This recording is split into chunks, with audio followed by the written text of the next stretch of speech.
오늘 하나님께서 저에게 주신 말씀은 시편 65편 1절로 13절입니다. 제가 먼저 하나님 말씀 봉독하도록 하겠습니다. 다윗의 시 영장으로 한 노래. 하나님이여 찬송이 시온에서 주를 기다리오며 사람이 서원을 주께 이행하리이다. 기도를 들으시는 주여 모든 육체가 주께 나아오리이다. 죄악이 나를 이기었사오니 우리의 죄가를 주께서 사하시리이다.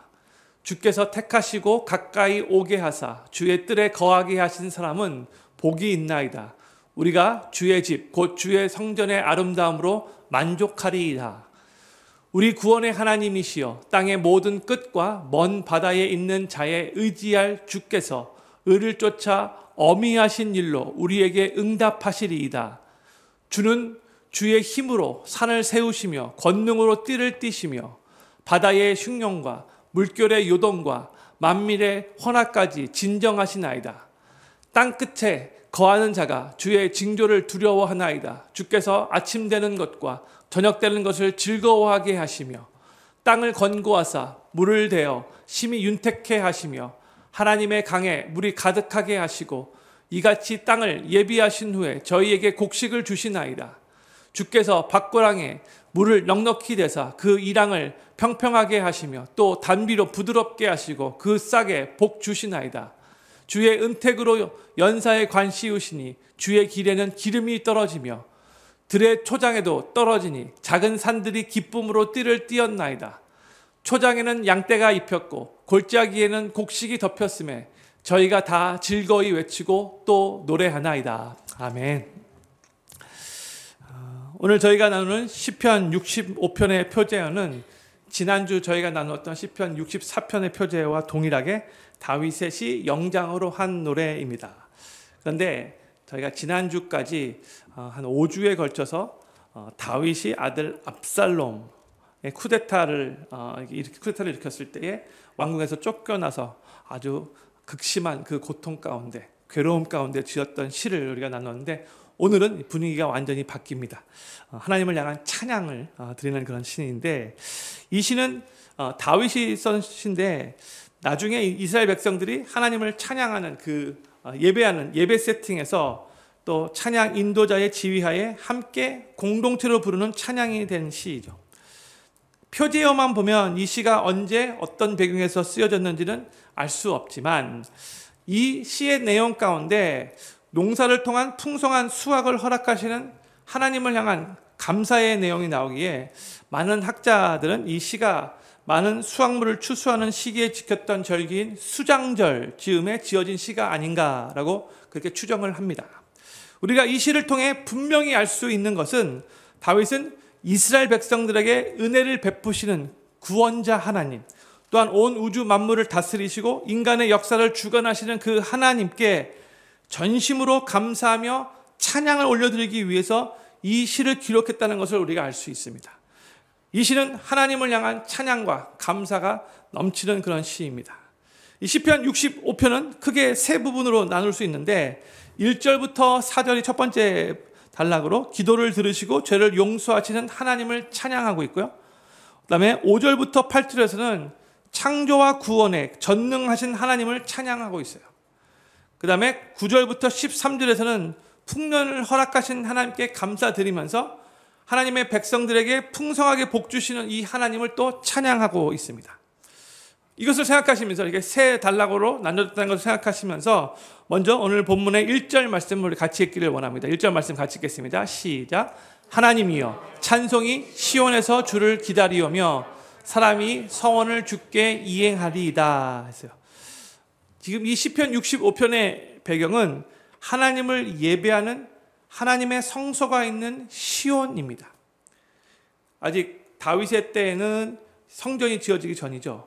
그래서 하나님의 언약궤가 있는 그냥 성소라고 볼 수 있는데, 근데 찬송이 시온에서 주를 기다린다라는 이 말은 하나님의 백성들이 하나님을 예배하며 찬송하기 위해서 시온에서 준비하고 있다라는 그런 뜻인 거죠. We are ready to praise you. We are ready to worship you. 이런 의미인 거예요. 그리고 서원을 주께 이행하리이다 라는 이 말은 하나님과 맺은 그 언약에 우리가 충성하면서 하나님 말씀에 온전히 순종하겠습니다. 그런 의미로 하나님 앞에 예배드려 나왔다는 거죠. 그런데 이게 바로 하나님을 예배하는 예배자가 가져야 할 올바른 자세인 거예요. 두 가지죠. 우리는 하나님을 온전히 찬양하기 위해 하나님께서 기뻐 받으시는 그 찬양을 하나님 앞에 전심으로 올려드리기 위해서 준비된 모습으로 하나님께 예배드려야 한다는 거죠. 그냥 정신없이 나와서 그냥 예배드린 게 아니라 미리 하나님 앞에 먼저 나와서, 그러니까 예배드릴 때 지각해서는 안 되는 거고 미리 와서 기도하는 마음으로 준비된 심령으로 하나님을 전심으로 찬양하기 위해서 그렇게 우리가 준비된 모습으로 예배에 참석해야 한다는 거예요. 예배를 그렇게 드리기 위해서 나아가야 한다는 거죠. 그리고 두 번째는요, 우리는 하나님 말씀에 온전히 순종하겠다는 그 마음으로, 그렇게 겸손한 모습으로 하나님 앞에 예배드려야 한다는 거예요. 그러니까 내가 하나님께는 순종하려는 마음 별로 없이 그저 내가 원하는 것만, 은혜만, 축복만 하나님께 받으려고 하는 그런 자세로 예배드려서는 안 된다는 거예요. 하나님께서 나에게 원하시는 것, 내가 순종하겠습니다. 이 마음으로, 이 겸손한 마음으로 하나님 앞에 예배드리러 나와야 한다는 거죠. 준비된 모습, 그 다음에 겸손한 모습, 순종하겠다는 모습. 전심으로 하나님 찬양하겠습니다. 하나님의 말씀이면 순종하겠습니다. 이 자세로 하나님 앞에 예배드리러 나와야 한다는 거예요. 이어서 2절에서는 다윗이 이렇게 고백을 합니다. 2절 말씀 같이 읽겠습니다. 시작. 기도를 들으시는 주여, 모든 육체가 주께 나아오리이다. 다윗은 하나님께서 기도를 들으시는 분이시라고 고백을 하고 있죠. 기도를 들으시는 주여 이렇게 말하고 있어요. 사실 하나님은 다윗이 간구한 대로 다 응답하신 것은 아니에요. 오히려 다윗이 간절히 간구했는데 그 단절히 간구한 그 기도를 응답하시지 않은 적이 하나님이 있어요. 근데 그럼에도 불구하고 다윗은 기도를 들으시는 주여라고 하나님에 대해서 분명한 믿음을 가지고 이렇게 고백을 하고 있어요. 사무엘하 11장에 보면 다윗이 밧세바와 간음한 사건이 나오죠. 그리고 바로 그 다음 장 사무엘하 12장을 보면 다윗이 간음했던 그 밧세바와의 관계에서 아기를 이제 갖게 되는데, 아이가 태어났을 때에 이 아이의 생명이 아주 위험한 상황에 처하게 돼요. 그때 다윗은 식음을 전폐하고 음식도 먹지 않고 하나님께 간절히 매달려 기도합니다. 이 아기 살려달라고. 그런데 결국 그 아이가 죽게 돼요. 근데 모든 신하들이 다윗이 식음을 전폐하고 하나님 앞에 간절하게 기도하는데 그 동안에 아이가 죽었거든요. 그거를 이 왕 다윗에게 말하기를 주저해요. 너무나 간절하게 기도했는데. 그런데 다윗이 자기가 그렇게 간절히 기도했음에도 불구하고 아기가 죽었다는 소식을 듣고 도리어 이게 하나님의 뜻이었구나 그대로 받아들이고, 그것 때문에 막 하나님 앞에 원망하고 막 스트레스 받고 막 그냥 분노를 보이는 게 전혀 없이 도리어 정상으로 돌아옵니다. 이게 하나님의 뜻이었다는 것을 그대로 받아들인 거죠. 형님들, 우리 하나님은요, 우리가 원하고 간구한 대로 그대로 응답하시진, 그렇게 그대로 다 응답하시는 하나님은 아니에요. 왜냐하면 많은 때에 우리가 하나님 앞에 간구하는 것이 우리에게 더 해가 되는 경우도 많이 있고 하나님의 크고 높은 뜻에 맞지 않을 수도 있거든요. 그래서 하나님은 우리가 간구한 대로 그대로 다 응답해 주시는 분은 아니세요. 그런데 확실한 것은 하나님은 우리의 기도를 들으시는 분이시고 우리의 삶을 가장 선하게 인도하신 분이시라는 거죠. 우리가 이 믿음이 있어야 된다는 거예요. 하나님께서 우리들에게 응답하시는 바로 그 내용이, 응답하시는 바로 그 결과가 가장 우리에게 베스트라는 것을 우리가 믿어야 한다는 거예요. 하나님은 우리의 기도에 세 가지로 보통 응답하세요. 첫 번째는 yes, 두 번째는 no, 세 번째는 wait죠. 다 아시죠? 하나님께서 우리가 간구한 대로 응답해 주실 때에는, yes로 반응하실 때에는 정말 감사하며 기쁨으로 하나님 앞에 영광 올려드리면 되는 거예요. 하나님 감사합니다. 기도한 대로 하나님 응답해 주셔서 너무 감사합니다. 그렇죠? 근데 하나님께서 우리에게 어떨 때는 wait 하실 때가 있어요. 조금만 기다려라. 아직 때가 아니다. 그때는 우리가 인내하면서 믿음으로 그 하나님의 때를 기다려야 되는 거죠. wait 해야 되는 거예요. 하나님이 안 주시겠다는 말이 아니에요. 네, 시간이 필요하다는 거예요. 가장 퍼펙트 타이밍을 기다리는 뜻이죠.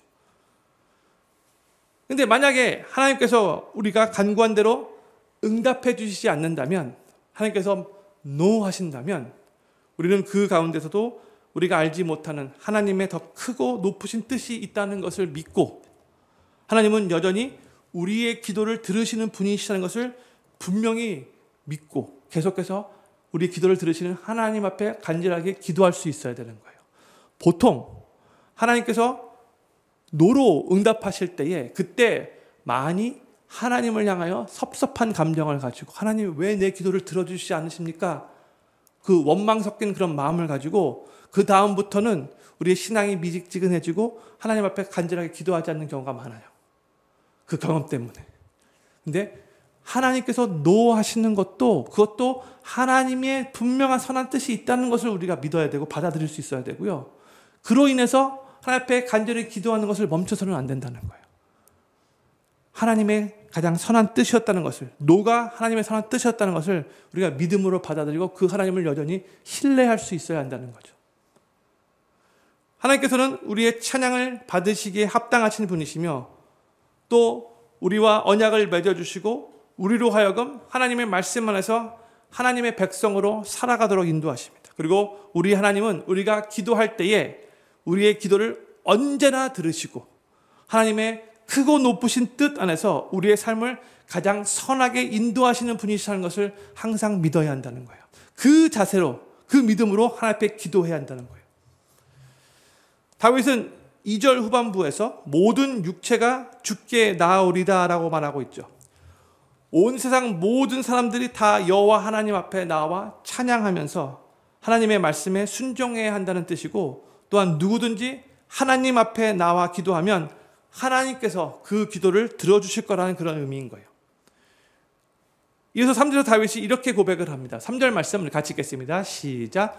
죄악이 나를 이기었사오니 우리의 죄가를 주께서 사하시리이다 했어요.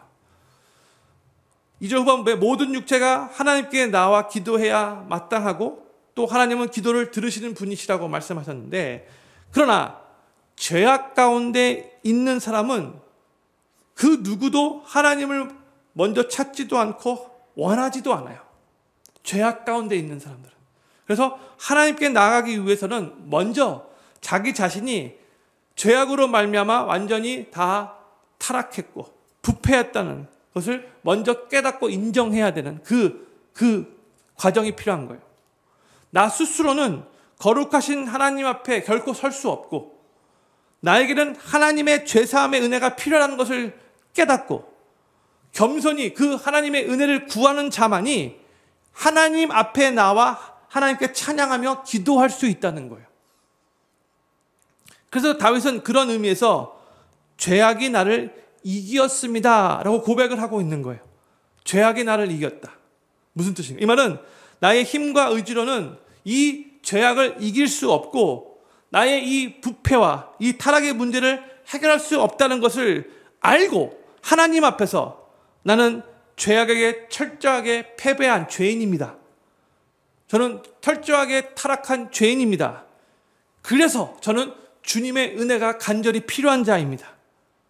주님께서 저의 죄를 용서하시고 사하여 주시옵소서. 이렇게 고백한다는 거예요. 이렇게 죄를 깨닫고 회개하는 자에게 하나님의 은혜를 부어주시는 거죠. 하나님은 우리에게 내 앞으로 너희가 나오려면 먼저 너는 너 죄의 문제를 해결하고 나와라 이렇게 말씀하시는 분이 아니세요. 너가 죄와 싸워서 이긴 다음에 조금 깨끗한 모습으로 나와라 이렇게 말씀하시지 않는다는 거예요. 오히려 중서가 너의 그 추악한 그 모습 그대로 나한테 나와 겸손히 무릎 꿇고 은혜를 구하면 너가 회개하는 마음으로 나 앞에 나오면 내가 너를 용서해 줄 거야. 하나님이 이렇게 말씀하신다는 거죠. 성도님들, 자신의 추악함과 무능력함과 자격 없음을 깨닫고 하나님의 은혜를 구하는 자만이, 그래서 예수 그리스도를 통해 구원의 은혜를 입는 자만이 하나님 앞에 온전히 나올 수 있는 겁니다. 자기 스스로 죄인인 것을, 하나님의 은혜가 없으면 전적으로 타락한 죄인이라는 것을 인정하고 고백할 때에 겸손한 모습으로 우리의 구원자 되시는 하나님만을 붙잡을 수밖에 없는 거죠. 사절에서는 이렇게 은혜를 힘입어 하나님 앞에 나온 자들에게 주시는 복에 대해서 다윗이 노래를 합니다. 4절 말씀 같이 읽겠습니다. 시작. 주께서 택하시고 가까이 오게 하사 주의 뜰에 거하게 하신 사람은 복이 있나이다. 우리가 주의 집 곧 주의 성전의 아름다움으로 만족하리이다. 아멘. 보세요. 하나님은 먼저 우리를 택하시는 분이세요. 우리가 하나님을 택하는 게 아니에요. 우리는 전적으로 타락했기 때문에 우리가 먼저 하나님을 택할 수 없어요. 하나님이 우리를 먼저 택하세요. 그리고 하나님은 택하신 자들을 하나님 앞으로 가까이 오게 하세요. 하나님이 하시는 거. 주어가 다 하나님이에요. 주께서 택하시고 주께서 가까이 오게 하셨대요. 그렇죠? 그리고 그렇게 하나님께 가까이 나온 자들은 결국 주님의 뜰에서 거하게 하신다고 하죠. 주님의 뜰에 거하게 하신다라는 이 말은 뭘 의미하는가? 주님과 친밀한 교제의 관계로 들어가게 하신다라는 그런 뜻이에요. 그러면서 하나님께서 선택하셔서 주님의 뜰 안에 거하게 하는 사람은 복이 있다라고 말씀하세요. 다시 4절 말씀 다시 비춰주면 좋을 것 같아요. 그리고 그렇게 주님과 친밀한 관계 가운데 사는 하나님의 백성들은 주의 성전의 아름다움으로 만족하게 된다라고 말하고 있죠. 주의 성전의 아름다움으로 만족하게 된다는 이 말은 결국 하나님의 아름다움으로 인해 만족하게 된다는 의미와 동일한 거예요. 이렇게 하나님은 우리를 택하시고 하나님께 점점 더 가까이 부르시고 하나님의 품에 안겨서 하나님으로 인해 만족하며 영원히 하나님 안에서 살아가게 하신다는 거예요. 그런데 이것이 바로 하나님께서 우리들에게 들려주시는 바로 그 기쁜 소식, 그 은혜로운 복음 메시지의 핵심인 거죠. 하나님은 우리에게 영원한 하나님의 집에 살기 위해 필요한 자격과 조건들을 우리들에게 요구하시는 분이 아니세요. 오히려 하나님은 죄악 가운데, 어둠 가운데 살고 있었던 우리를 먼저 하나님이 선택하시고 지정하여 부르시고 우리의 눈을 열어주시고 우리의 귀를 또 열어주셔서 하나님의 그 영광과 아름다움을 보게 하시고 듣게 해주신 거예요. 하나님이 그 일을 해주신 거예요. 그리고 하나님으로부터 흘러나오는 풍성한 축복과 은혜들로 말미암아 점점 더 하나님께 가까이 나아가도록, 점점 더 하나님과 친밀한 관계를 갖도록 우리를 이끄시는 분이시라는 거죠. 그리고 결국에는 그 아름다우신 하나님 앞에서 하나님의 사랑으로 더욱더 충만케 되어 영원한 만족을 누리며 살아가도록 우리의 삶을 그렇게 축복하시는 분이시라는 거예요. 성도님들, 매일매일 하나님의 말씀을 읽고 묵상하면서 그 하나님의 말씀을 통해 하나님께서 우리를 위해 무엇을 행하셨는가 하나님의 말씀을 읽고 그 듣는 그 모든 과정을 통해, 그리고 하나님의 말씀대로 우리와 항상 함께 하시며 우리를 선하게 인도하시고 보호하시는 그 구체적인 하나님의 은혜를 우리 삶 가운데 경험하는 것을 통해서 우리는 하나님의 그 놀라운 사랑, 그 놀라운 능력, 그 놀라운 그 은혜를 더욱더 확실하게 깨닫게 되고요. 그 하나님의 아름다우심으로 인해 기뻐하며 만족한 삶을 살 수 있게 되는 거예요. 하나님의 아름다움으로 만족하리이다. 이 하나님으로 말미암는 만족함이 구원받은 하나님의 백성들의 심령 가운데, 삶 가운데 넘치게 된다는 거죠.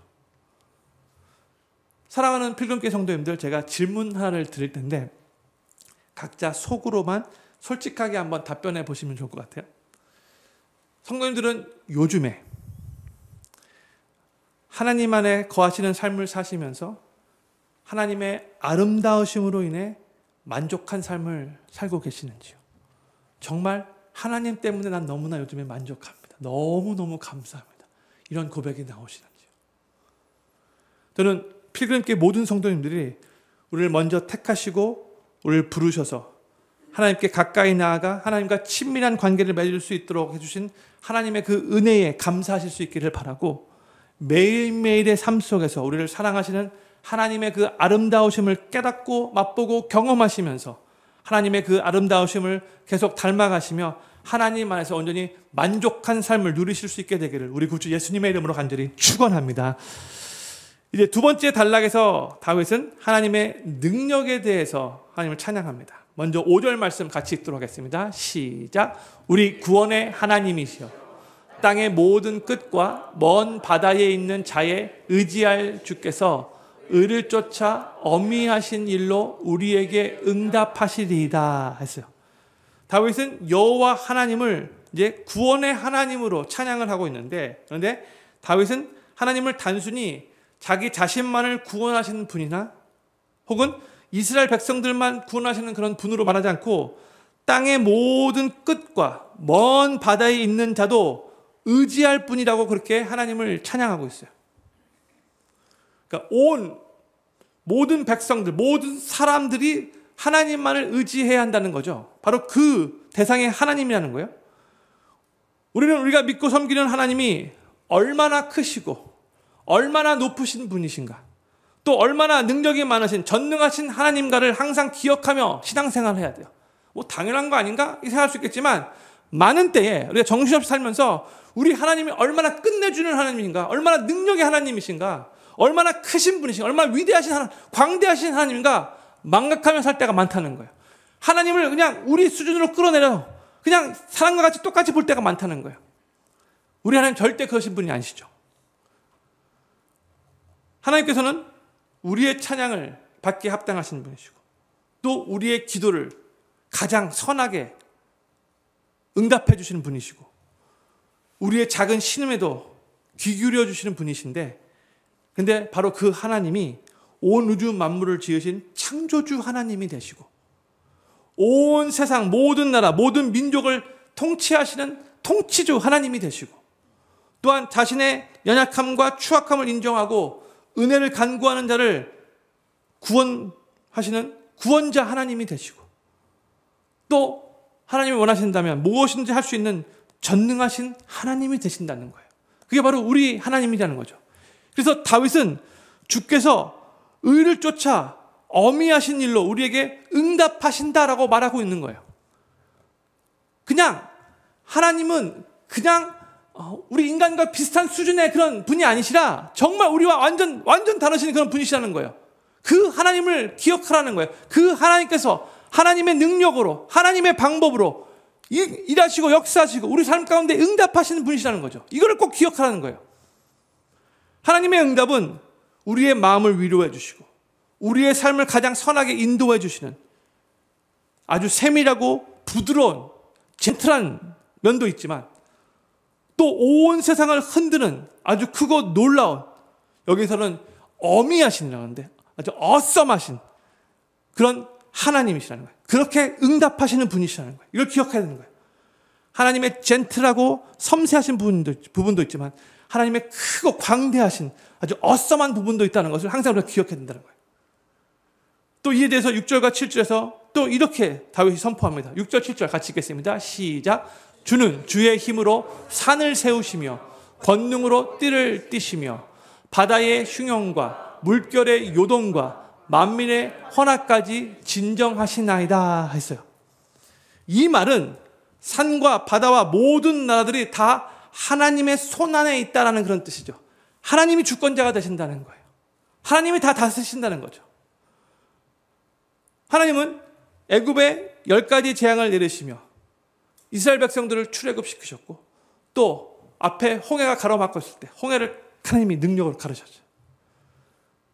이스라엘 백성들을 기적으로 구원해 주셨어요. 하나님의 권능을 온 세상에 알리셨어요.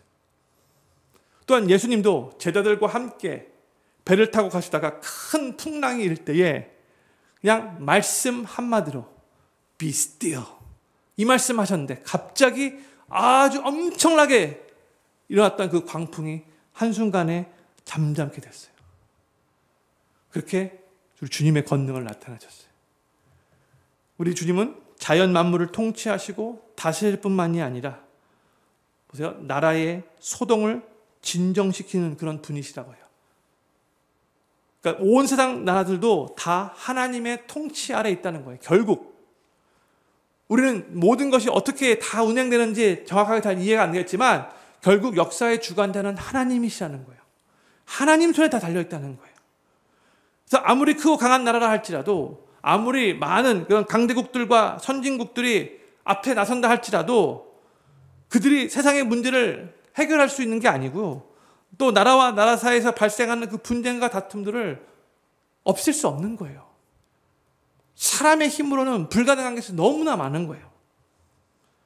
그렇기 때문에 우리는 정말 여러 가지 그런 뒤숭숭한 그런 소문 속에서도, 전쟁의 그런 소식들 때문에 많이 속상하고 마음이 정말 아프다 할지라도, 그럼에도 불구하고 결국 이 모든 것을 다스리시고 주관하시는 분은 하나님이시라는 거.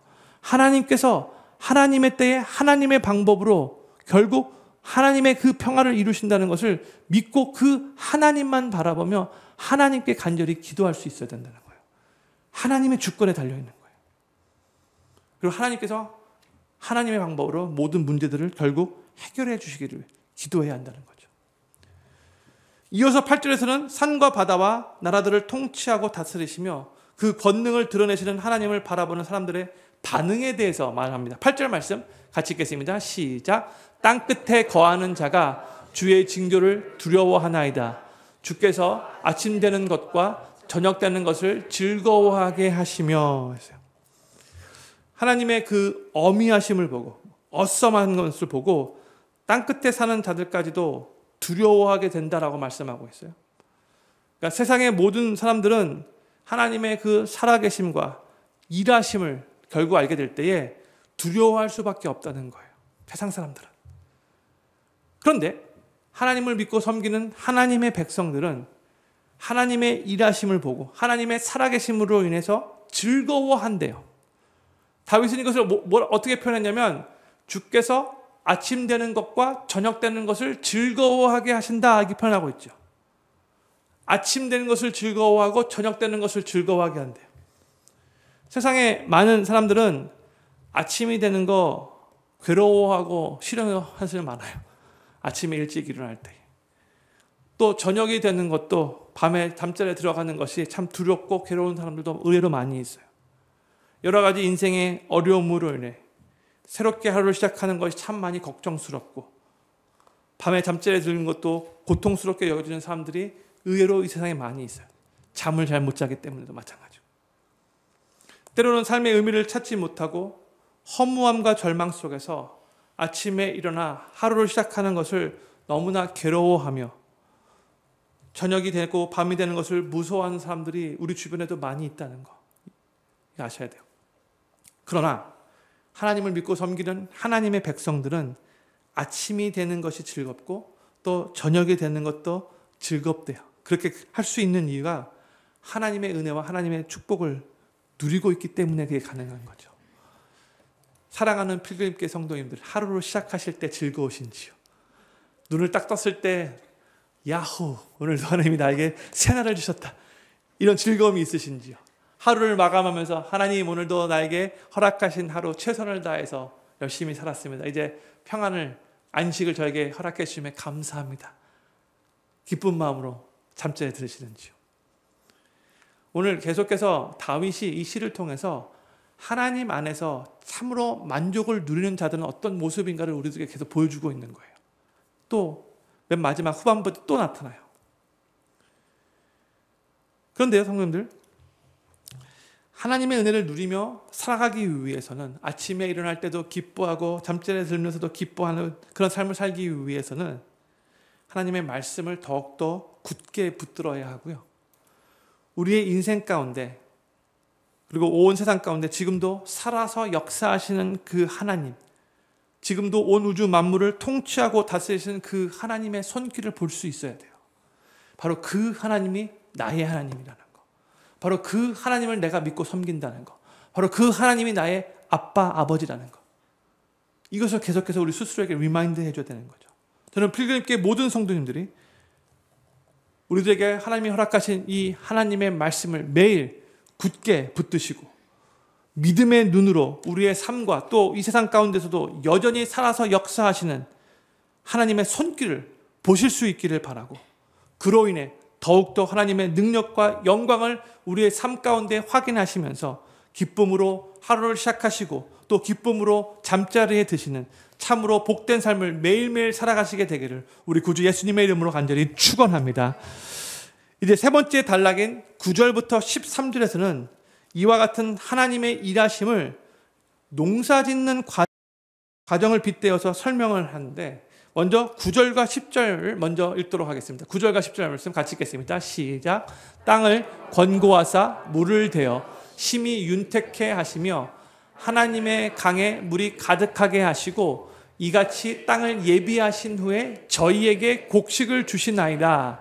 주께서 밭고랑에 물을 넉넉히 대사 그 이랑을 평평하게 하시며 또 단비로 부드럽게 하시고 그 싹에 복 주시나이다 했어요. 하나님은 이 땅을 돌보신대요. 또 그래서 비를 내려주시고 물을 공급해 주셔서 윤택하게 하신대요. 풍성한 곡식과 열매를 맺게 하시는 분이 바로 하나님이시라는 거예요. 하나님이 하시는 일이라는 거죠. 식물이 자라고 강에 물이 가득하게 되고 모든 곡식들이 풍성하게 자랄 수 있다는 것은 온 우주 만물을 다스리시는 하나님의 크고 놀라운 은총이라는 거예요. 하나님이 하시는 일이라는 거죠. 이것을 지금 다윗이 고백하고 있는 거예요. 성도님들, 주변에서 일어나고 있는 일들을 이렇게 보고 자연의 이 생명들이 솟아나는 것을 이렇게 보고 돋아나는 것을 보고 하나님이 하시는 일이라고 찬양하며 고백할 수 있기를 바라요. 그냥 지나가지 마시고 하나님이 하시는 겁니다. 이거 하나하나 다 하나님의 손길입니다. 인정하고 고백하실 수 있기를 바라요. 그런데 이제 10절을 보잖아요. 하나님께서 밭고랑에 물을 넉넉히 대주시며, 그렇죠? 정말 그 당시에는 물이 너무나 중요한 거죠. 농사 잘 짓기 위해서는 물이 없으면 망하는 거예요. 특히 이 이스라엘 백성들이 살고 있었던 이 가나안 땅은 정말 제때제때 비가 안 오면 재앙과 같은 곳이에요. 그런데 하나님께서 제때제때 필요한 비를, 이른 비와 늦은 비를 풍성하게 내려주셨기 때문에, 하나님이 이 놀라운 은혜를 베풀어 주셨기 때문에 농사가 잘 됐다고 이렇게 고백을 하고 있는 거죠. 또 하나님께서 물을 넉넉히 대사 그 이랑을 평평하게 하셨다라고 이런 표현이 나오는데, 그러니까 이랑의 높낮이를 구분할 수 없을 정도로 하나님께서 풍성하게 물을 밭에 공급해 주셨다는 의미죠. 그리고 심지어 하나님께서 그 싹에 복을 주신다라고까지 말하고 있어요. 그러니까 싹이 잘 나오는데 하나님 이 싹에도 복을 주셔서 이런 일이라고 있군요. 이렇게 고백을 하고 있는 거예요. 이게 그냥 무심코 다 지나갈 수 있는 건데 하나님께서 복 주셔서 다 이렇게 풍성함이 지금 허락되었다는 거죠. 이것을 지금 고백하고 있는 거예요. 성도님들, 그냥 지나갈 수 있는 것도 하나님이 하셨습니다, 하나님이 복 주셨습니다 하고 고백하는 것과 지나가는 것은 완전 다른 거예요. 지금 다윗이 하나하나 하나님이 하셨습니다, 하나님이 복 주신 겁니다 하고 인정하고 고백하고 있는 거예요. 하나님을 찬양하고 있는 거죠. 하나님께 영광 올려드리고 있는 거예요. 하나님께서 신실하게 은혜를 베풀어 주셨기 때문에 이렇게 아주 사소한 것에서부터 하나님을 느끼고 하나님의 섭리를 경험하면서 지금 다윗이 감격하고 있는 거예요. 우리가 하나님의 사소한 그 일을, 그것까지도 우리가 느낄 수 있다면 우리 삶이 더욱더 영적으로 풍성해질 수 있다는 거 기억하셔야 돼요. 하나하나 하나님이 하신 겁니다. 고백할 수 있어야 돼요. 하나님의 섭리입니다. 그렇죠? 또 이런 감격을 가지고 다윗은 11절부터 13절에서 이렇게 또 표현을 합니다. 11절부터 13절 말씀 천천히 같이 읽겠습니다. 시작. 주의 은택으로 연사에 관씌우시니 주의 길에는 기름이 떨어지며 들의 초장에도 떨어지니 작은 산들이 기름으로 띠를 띠었나이다. 초장에는 양떼가 입혔고 골짜기에는 곡식이 덮였음에 저희가 다 즐거이 외치고 또 노래하나이다. 아멘. 우리의 삶에 어려움이 있고 시련이 있죠. 그렇죠? 고난을 당한 사람들의 그런 인간적인 눈으로 볼 때에 참 복된 삶이라고 말하기가 어려울 때가 있을 수 있어요. 그런데 그럼에도 불구하고 우리가 기억해야 할 것이 뭐냐면 우리 하나님은 하나님 백성인 우리의 모든 날들을 축복하고 계시고 하루하루 하나님의 은혜와 복으로 왕관을 씌워주시는 분이시라는 것을 우리가 믿고 고백을 해야 한다는 거예요. 이런 건 아멘 하셔야 되는데 정말이에요. 다시 한번 말씀드릴게요.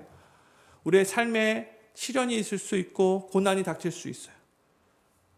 인간적인 눈으로 볼 때 복된 삶이라고 말하기가 참 어려울 수 있어요. 그런데 그럼에도 불구하고 우리가 꼭 기억해야 할 것은 우리가 믿고 섬기는 우리의 하나님은 하나님의 백성인 우리에게 모든 날들을 하나님께서 축복하고 계시고 하루하루 하나님의 은혜와 복으로 왕관을 씌워주시는 분이시라는 것을 믿으시기 바랍니다.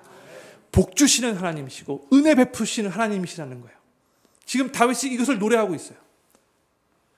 지금 다윗이 고백한 이 내용을 영적인 의미로 해석하실 수 있기를 바라요. 그냥 물질적인 풍요로움으로만 해석하지 않기를 바라요. 제가 다시 한번 솔직히 한국말 번역이 개역 한글로 너무나 어렵게 돼서 제가 새 번역 성경으로 다시 한번 읽어드릴 텐데 하나님께서 우리의 삶의 모든 영역에서 이렇게 하나님의 은혜와 복을 넘치도록 부어주신다는 것을 생각하시면서 믿으시면서 눈으로 따라와 주시면 감사하겠습니다. 제가 다시 한번 새 번역으로 읽도록 하겠습니다. 주님께서 큰 복을 내리시어 한 해를 이렇듯 영광스럽게 꾸미시니 주님께서 지나시는 자치마다 기름이 뚝뚝 떨어집니다. 그 기름이 광야의 목장에도 여울져 흐르고 언덕들도 즐거워합니다. 목장마다 양떼로 뒤덮이고 골짜기마다 오곡이 가득하니 기쁨의 함성이 터져 나오고 즐거운 노랫소리 그치지 않습니다. 아멘. 하나님께서 우리의 삶에 축복과 은혜를 베풀어 주시기 때문에 우리의 삶의 모든 영역에서 이렇게 기쁜 노랫소리가 그치지 않는다는 거죠. 하나님께서 기름이 부어주셔서 뚝뚝 떨어진다. 그렇게 표현하고 있어요. 그렇죠? 이것이 바로 하나님께서 하나님의 백성인 우리에게 약속하신 축복의 모습이고 또한 지금 우리의 삶에 계속해서 베풀어 주시는 하나님의 은혜의 모습인 거예요. 우리는 믿음의 눈을 들어서 지금도 우리의 삶에 복 주시고 은혜를 내려주시는 살아서 역사하시는 하나님을 우리 삶 속에서 볼 수 있어야 돼요. 하나님이 이렇게 우리를 복 주시기 원하시는 거예요. 이렇게 은혜 베풀어 주시기 원하신다는 거예요. 해가 뜨고 해가 지고 비가 내리고 바람이 불고 계절이 바뀌고 식물들이 자라는 이 모든 일들은 하나님의 일하심의 증거이고 우리를 향하신 하나님의 신실한 사랑의 증거예요. 내가 이 모든 것을 바로 너를 위하여, 중서가 너를 위하여 이 일을 하고 있는 거야. 하나님께서 우리들에게 계속해서 알려주시기 원하시는 거예요. 바로 이 하나님을 우리가 계속해서 매일 삶 속에서 인정하고 고백하고 이 하나님을 찬양하고 높여드릴 때에 우리의 삶은 하나님의 복과 은혜를 더욱더 넘치도록 경험할 수 있게 되는 거예요. 저는 필경교회 모든 성도님들이 매일매일 삶 속에서 자연 만물과 이 세상 역사와 우리 주변에서 일어나고 있는 일들과 또한 나에게 허락하신 그 삶의 자리에서 하나님의 능력과 하나님의 은혜의 손길을 매일매일 확인하실 수 있기를 바라고 그 하나님을 더욱더 인정하시고 고백하시고 찬양하시고 높여드리심으로 인해서 풍성한 하나님의 복과 은혜를 삶 속에서 넘치도록 경험하시게 되기를 우리 구주 예수님의 이름으로 간절히 축원합니다. 우리 5가지 기도 제목 읽고 기도하는 시간 갖도록 하겠습니다. 첫 번째 기도 제목입니다. 하나님께 예배 드릴 때 하나님을 전심으로 찬양하려는 준비된 마음과 하나님께 온전히 순종하려는 겸손한 마음으로 나아가게 하소서. 두 번째, 하나님께서 우리의 기도에 yes, no, wait 이 3가지 방법으로 응답하심을 기억하며 하나님께서 우리가 기도한 대로 응답해 주시지 않아도 우리가 알지 못하는 하나님의 더 크고 높은 뜻이 있음을 믿게 하소서. 세 번째, 매일의 삶 속에서 우리를 사랑하시는 하나님의 아름다우심을 깨닫고 맛보고 경험하면서 그 하나님과 친밀한 관계를 맺으며 하나님 안에서 만족한 삶을 살아가게 하소서. 네 번째, 하나님의 말씀을 굳게 붙들고 이 세상 가운데서 여전히 일하고 계시는 하나님의 손길을 보게 하시고 그로 인해 하나님의 능력과 영광을 확인하면서 매일매일 복된 삶을 살아가게 하소서. 마지막 5번째, 지극히 사소한 것에서부터 하나님을 느끼며 하나님의 섭리를 깨닫게 하시고 우리의 삶에 충만한 복과 은혜를 내려주시는 하나님을 경험하며 살아가게 하소서. 오늘 말씀은 다윗이 하나님을 찬양하는 내용인데, 이 찬양하는 내용 가운데 하나님이 얼마나 우리에게 복과 은혜를 부어주시는 분이신가를 기억하실 수 있기를 바라고, 특별히 그 하나님으로 인해 우리의 삶이 더욱더 만족하기를 원합니다. 풍성한 하나님의 은혜와 복을 누리게 하여 주시옵소서 하는 마음으로 오늘 말씀 기억하시면서 이 5가지 기도 제목을 놓고 하나님 앞에 같이 기도하는 시간 갖도록 하겠습니다. 기도합니다.